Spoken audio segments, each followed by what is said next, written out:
오늘은 이제부터는 이제 사례 연구로 들어가게 되겠습니다. 그동안에 관세평가 협약, 관세법, 관세법 시행령, 그 다음에 관세법 시행규칙, 관세평가 운영에 관한 고시 등 주요 내용을 저희들이 한번 통독을 했습니다. 그 통독한 내용을 바탕으로 해서 그 조항은 뭐 너무 중요하기 때문에 를 하는 사람은 이 관세법 30조를 뭐 달달 외워야 되지 않겠나 하는 생각을 갖고 있습니다. 그리고 협정 1조 8조도 마찬가지겠습니다. 협정 1조 8조 관세법 30조 관련 조항은 암기를 해야 되지 않을까 생각이 되고 또 그 외 기타 조항은 사실은 절차에 관한 사항이 맞습니다. 뭐 자료 제출 요청한다든지 사전 심사를 한다든지 하는 절차에 관한 사항은 그 절차적인 측면이기 때문에 약간 그 소홀히 할 수 있지만 이 관세법 30조와 관세평가법 1조 8조는 바로 관세평가의 핵심이기 때문에 항상 머릿속에 암기를 하고 숙지를 해야 하겠다라고 이렇게 말씀을 드리면서 우선 케이스 스터디를 한번 들어가 보도록 하겠습니다. 오늘은 거래 가격이 될 수 있는지 여부에 대해서 한번 보는 겁니다. 국내 실수요자에 대한 판매 가격의 85%로 거래한 가격이 정당한 과세 가격으로 인정될 수 있는지 여부가 되겠습니다. 사안의 요지입니다. 반도체 제조 자동화 시스템 수입업체인 신청입니다. 외국의 비사의 국내 현지법인으로 특수관계가 있습니다. 기존의 모기업인 비사의 국내 판매 대리인으로 코미션을 받고 활동했습니다. 그러니까 처음에는 판매 대리인으로 코미션만 받고 자기가 수입 안 하는 거죠. 그래서 모기업인 비사로부터 직접 물건을 수입하여 국내 실수요자에게 재판매하는 방식으로 거래 형태를 바꿨으니까 오퍼 커미션만 하고 다른 사람이 예를 들어서 뭐 C라는 사람이 수입을 하다가 이 B가 자기가 수입하는 거로 바꾼 겁니다. 이 재판매하는 방식을. 그래서 거래 형태를 바꾼 겁니다. 처음에는 커미션만 받고 주선만 해주다가 직접 수입하는 거 형태로 바뀐 경우 이 직접 수입가를 바뀌었는데 거기에서 가격 차이가 나는 경우 이게 정당하냐 하는 얘기죠. 과연 즉 신청인이 실수요자와 납품 가격을 협상하여 공급 가격을 정한 다음 그러니까 신청인은 실수요자가 있을 거 아닙니까? 국내에 어떤 반도체를 수입하는 생산하는 실수요자와 가격을 협상해서 공급 가격을 미리 파악을 합니다. 왜냐하면 이거는 뭐 딴 데서는 수입을 못하기 때문에 이 회사가 수입을 해서 해야 되는데 직접 수입을 할 수가 없고 이 거래선을 통해서 특수관계 거래선을 통해서만 수입을 해야 되기 때문에 사전에 가격 협상을 합니다. 공급 가격을 정한 다음에 공급 가격의 85%의 가격으로 하면은 어떻습니까? 15%가 수익이다 하는 얘기죠. 15%가 수익이다 하는 얘기죠.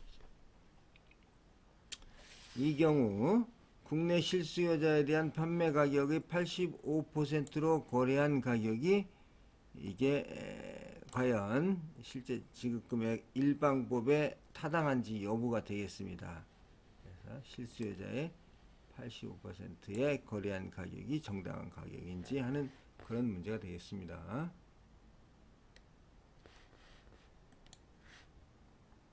그러면 이거 그림으로 표시하면 종전의 거래 형태입니다. 이 수입자가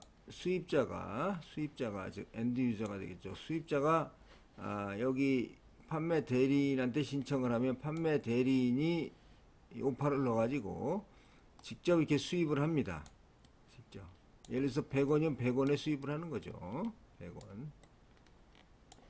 그리고 이제 여기다가 돈을 100원을 줍니다. 그러니까 100원어치 수입해서 100원어치를 주는데 나중에 이 판매자가 이 커미션을 수수료를 뭐 얼마인지 모르겠지만 하여튼 커미션을 주게 되는 겁니다. 왜냐하면 여기서 중간 대리를 했기 때문에 오퍼 커미션이라고 하죠.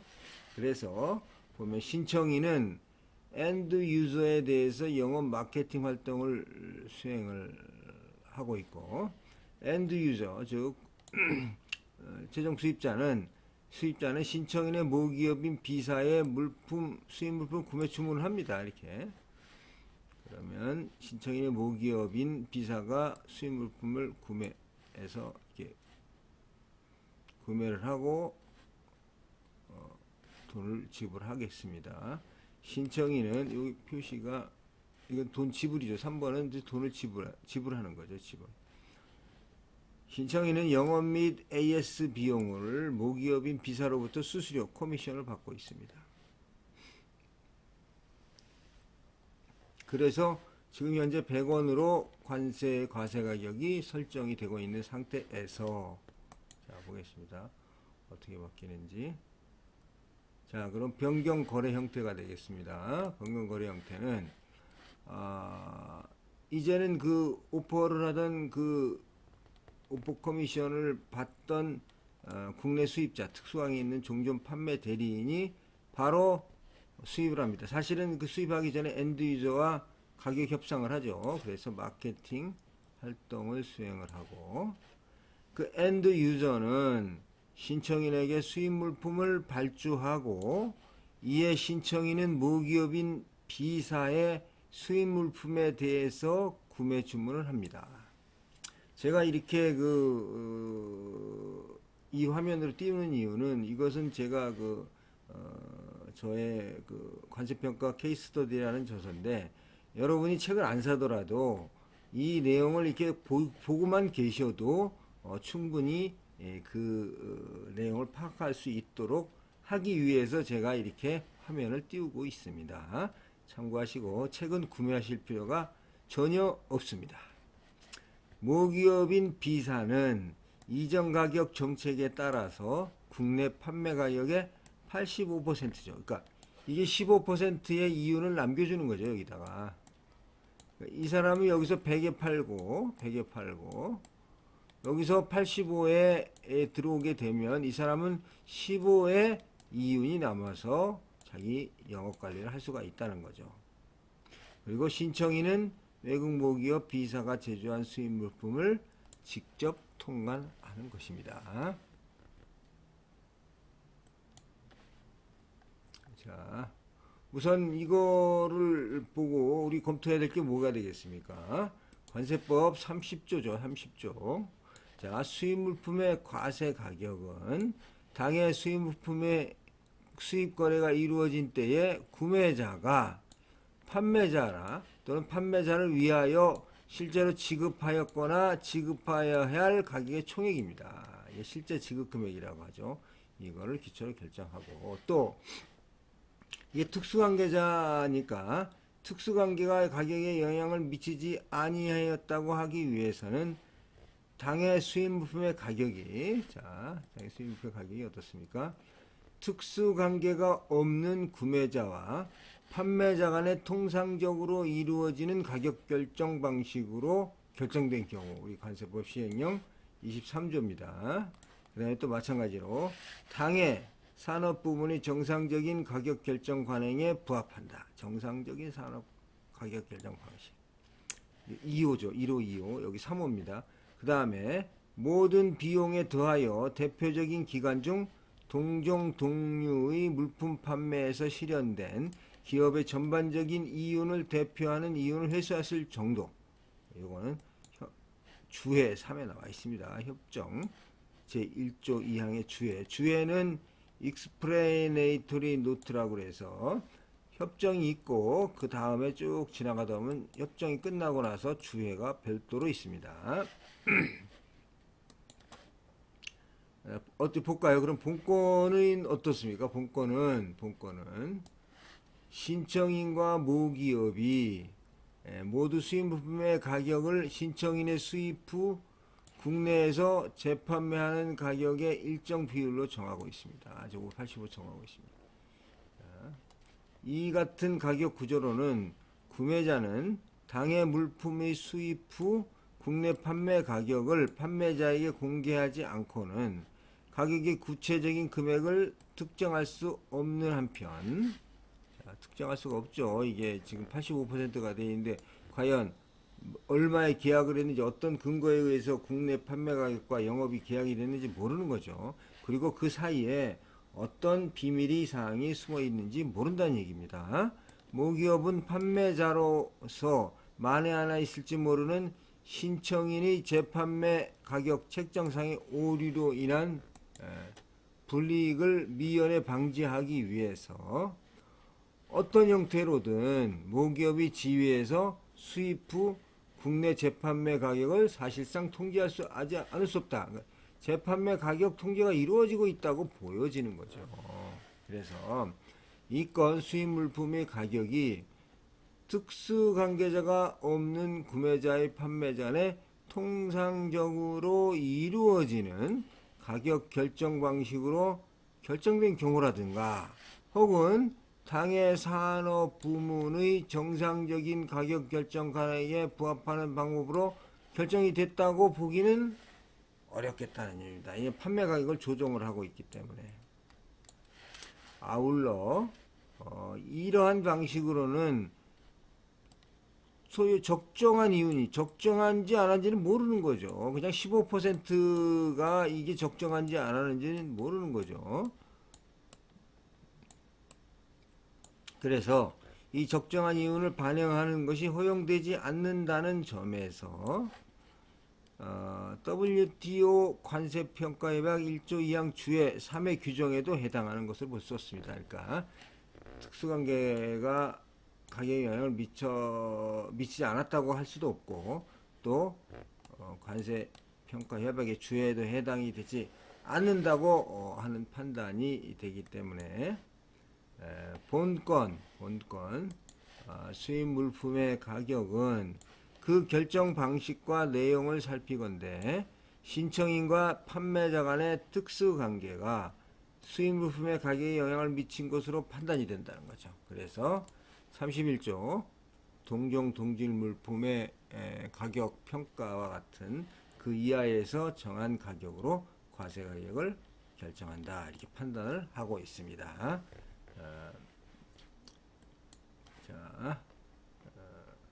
뭐 이런 그 표들을 다시 한번 필요하시면 돌려보시면 되겠습니다. 자, 두 번째 케이스입니다. 자, 거래 가격에 따른 관세 가세 가격 결정 여부입니다. 거래 가격에 따른. 자, 볼까요? 수입자는 독일사와 아크릴산 등 화학 제품의 독점 판매권 계약을 맺었습니다. 독점 판매권 계약. 과거에는 이게 특수관계냐 아니냐 이제 논란이 많이 있었는데, 옛날에는 특수관계가 아니죠. 독점 그냥 판매권 계약이죠. 동사로부터 화학 제품을 수입하여 판매하는 회사다. 독점 판매권, 독점 대리점. 자, 수입자는 수출자와 합의된 가격입니다. 수출자와 합의된 가격에 LC를 개설하여 수입한 물품을 판매하고 있으나 수입 후 판매된 가격에 따라 수수료를 정산하고 있다. 수입 후 판매 정산하고 있습니다. 그래서 거래 가격을 가세 가격으로 인정하지 않고, 그러니까 뭔가 이제 그 사후 기속이익이 나가고 있기 때문에 이 기속이익이 뭔가 투명하지 않다고 하는 입장에서 아마 거래 가격을 과세 가격으로 인정하지 않고 국내 판매 가격을 기초로 하여 과세 가격을 산출하고 있습니다. 자, 세관에서 수입자의 가격 신고 내용을 검토한 바, 거래 계약이 독점 공급 계약으로서 거래 형태는 수입자가 독립적 사업 영위를 위해 수출자 합의를 거쳐 결정된 가격, 독립적 사업 영위를 위해 수출자와 합의를 거쳐 결정된 가격으로 수입을 하고 있으며, 독점 공급 계약서에 수입 물품을 국내 판매한 후에 소요 경비 등 차액에 대하여 정산 절차를 거치는 조항이 없다는 거죠. 근데 계약서에는 없는데 실제로 정산을 하고 있는 그런 것으로 지금 그 케이스가 판단이 되고 있습니다. 여기에 보면은 수입 후 판매된 가격의 기초에 따라서 수수료를 정산하고 있다고 하는데, 독점 공구 계약서에 보면은 수입 물품을 국내 판매한 후 소요 경비 등 차익에 대해서 정산 절차를 거치는 조항이 없다. 그래서 수입 가격을 기초로 제1방법으로 과세 가격을 결정해야 하는지에 대한 어떤 문제점이 있다. 그래서 검토를 해야 된다, 이런 얘기죠. 자, 요거의 포인트는 어떤 게 되겠습니까? 자, 이 독점 대리점 계약에 의한 거래로 보아서 일방법을 적용한 후 수수료 등 사후 정산 금액을 조정해서 과세 가격을 결정할지, 그러니까 즉 일방법을 적용하는 경우에 수수료를 사후 정산 금액으로 조정하는 것인지, 수입자가 수출자와 수수료 등을 국내 판매 후 정산하기 때문에 위탁 판매로 봐, 이거 수출 판매가 또 아니지 않느냐, 이런 개념이 또 있을 수가 있겠죠. 제1방법 적용을 배제하여 과세 가격을 결정하신지, 이런 것이 어떤 이 케이스의 검토 포인트가 되겠습니다. 자, 보겠습니까? 본건은 공급계약서와 같이 양자 간 미리 합의된 수입 물품의 국내 판매 예정 가격에서 스케줄 4의 표에 의한 역산 가격을 기준으로 산정한 거래 가격으로 신용장을 개설하고 있습니다. 그래서 관세법 시행령 17조 2의 위탁 판매 수입 후에 판매 가격이 결정되는 위탁 판매 수입은 아니다는 얘기죠. 그 다음에 수입 물품의 구매 수량 또한 공급계약서 4.1.2에서 언급한 바와 같이 수출입 양자 간에 미리 합의하여 결정하고 있으며, 이와 같이 수입자와 그 수출자와의 거래는 관세법 30조 제 동법 시행령 17조 규정에 의한 거래사 가격 배제 사유에 해당하지 않습니다. 그러면 여기 거래가 관세법 30조하고 관세법 시행령 17조 규정이 중요하겠죠. 그래서 거래 가격 결정 시 일방법을 적용해야 함이 타당합니다. 그런데 대외무역 관리 규정에 의하면 숙탁 판매 수입이라 함은 물품 등을 무상으로 수입하여 당해 물품이 판매된 범위 안에서 대금을 결제하는 계약에 의한 수입을 말하기 때문에, 이 물품의 경우 지금 신용장에 의해서 대금 결제하기 때문에 이런 위탁 판매 수입으로 보기는 곤란하다, 이렇게 판단이 됩니다. 또한 만일 수입 신고 시점에서 거래 가격이 확정되지 아니하기 때문에 위탁 판매 형식이 수입으로 본다 하더라도 본건 사례는 사후에 확정된 거래 가격을 금액으로 확인할 수 있기 때문에 관세법 제30조 3항 2호에서 정한 바와 같이 당해 물품에 대한 거래의 성립 또는 가격의 결정이 금액으로 계산할 수 없는 조건 또는 사정에 의하여 영향을 받은 경우에 해당하지 않는다고 보는 거죠. 왜냐하면 정산이 가능하기 때문에. 그래서 이것은 독점 대리점 계약에 의한 정상 거래이므로 제1방법으로 과세 가격을 결정함이 타당하다, 이런 판단이 되고 있습니다. 다음 케이스 세 번째입니다. 세 번째. 여기 이제 케이스가 너무 많으면은 좀 부담이 되니까 보통 케이스 2개씩 하는 것으로 하겠습니다. 자, 이상 설명을 마치고 다음에는 이 케이스 3에 대해서 검토해 보기로 하겠습니다. 감사합니다.